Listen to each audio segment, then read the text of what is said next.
আমাকে তারা এমনভাবে এই 10 ফিট বাই 15 ফিট একটা ঘরের ভিতরে আবদ্ধ করে রেখেছে, আমাকে কিচ্ছু দেওয়া হতো না। এবং যারা জেল খেটেছে তারা জানে যে জেলখানা একটা কেস কার্ড দেয়, হ্যাঁ, সেই কেস কার্ড দিয়ে জেলখানায় সাক্ষাৎ বা বই পড়া বা বিভিন্ন ধরনের ফ্যাসিলিটি সেখানে নেওয়া যায়, এবং জেলখানায় বাইরে থেকে টাকা পাঠানো যায়, সেই কার্ড নাম্বার দিয়ে সেখানে টাকা তুলে বিভিন্ন কিছু কিনে খাওয়া যায়। আমাকে তারা সব কিছু চেক করে দিয়েছিল, আমাকে তারা কিচ্ছু দেয়নি। মানে আমি যে একটা মানুষ, হ্যাঁ, সেই মানুষ হিসাবে আমাদের মানবিক অধিকার সেটাও তারা দেয়নি।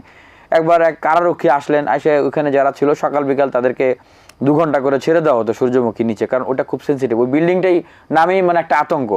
হ্যাঁ, সেখানে যে সবচেয়ে বড় বড় ক্রাইম যারা করে, অপরাধী যারা, দুর্ধর্ষ, জঙ্গি, এরকম লোকদেরকে রাখে। আবার বিভিন্ন বাহিনী, সেনাবাহিনী, বিমান বাহিনী, নৌবাহিনী, পুলিশ, এরকম জায়গা থেকে যাদেরকে গ্রেপ্তার করা হয় তাদেরকে সূর্যমুখীর নিচতলায় রাখা হয়। তো সবাইকেই সকাল বিকাল ছেড়ে দিত, আমাকে ছাড়তো না। কারারক্ষী এসে বলে যে ভাই সবাইকে ছেড়ে দিয়েছেন, রাইটারকে জিজ্ঞেস করতেছে এই ছেলেটাকে ছাড়ে না, কত বয়স অল্প, ও এমন কি অপরাধ করছে ওকে ছাড়ে না? সে ঢাকা বিশ্ববিদ্যালয়ে পড়াশোনা করে, হ্যাঁ, ছাত্র অধিকার পরিষদের সে সভাপতি, রাজনীতি করে, তো ভালো কাজ করে, অন্যায় হলে সেটার প্রতিবাদ করে, চাল ডালের দাম বাড়লে সেটা নিয়ে প্রতিবাদ করে, তো তাদেরকে তারা এইভাবে রাখছে কেন?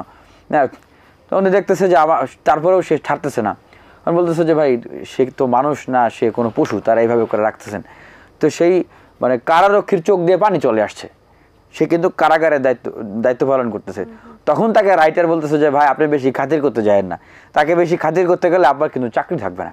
মানে এইভাবে তারা আসলে সেখানে আমাকে মানে অত্যাচারটা, নির্যাতনটা করেছে। তারপরে আমি বলবো যে দেখেন, এখন তো এত অত্যাচার, নির্যাতন, জুলুম, সকল কিছুর বিনিময়ে আমরা একটা বাংলাদেশ পেয়েছি। আমার নামে কিন্তু 10টা মামলা, আমাকে মাসে 30 দিনে 10 দিন হাজিরা দিতে যেতে হতো কোর্টে। তাহলে চিন্তা করেন, আমি 26 বছর বয়সী একটা 27 বছর একটা ছেলে, আমি মাস্টার্সে পড়াশোনা করি বিশ্ববিদ্যালয়ের, এই বয়সে যদি আমাকে 10 দিন কোর্টে যেতে হয়, আমার নামে যদি 10টা মামলা থাকে, তাহলে আমি আমার লাইফে আর কি করব? আমার তো আর কিছু করার সুযোগ নাই। তো এইটা ছিল আওয়ামী লীগের একটা ডিজিটাল পানিশমেন্ট সিস্টেম। আগে দেখেছেন না, যারা প্রতিবাদী মানুষ কথা বলতো, তো রাজা বাচ্চারা তাদেরকে ধরে হাত ভেঙে দিত, পা ভেঙে দিত, জিহ্বা কেটে দিত। এটা ছিল আওয়ামী লীগের একটা স্মার্ট মানে টর্চার সিস্টেম, যে ধরবে 10টা 15টা মামলা দিয়ে দেবে, 20টা মামলা দিয়ে দেবে, ওর লাইফ শেষ। এরকম বিএনপি জামাতের অনেক নেতা আছে যাদের নামে 100-150-র বেশি মামলা, মানে তার লাইফ শেষ। তাই একটা কথা বলতে চাই যে এখন আমাদের এত সকলের ত্যাগ, রক্ত, জীবনের বিনিময়ে যে দেশটা পেয়েছি, আমরাও রাজনৈতিক প্রতিহিংসা কারো কাছ থেকে নিতে চাই না।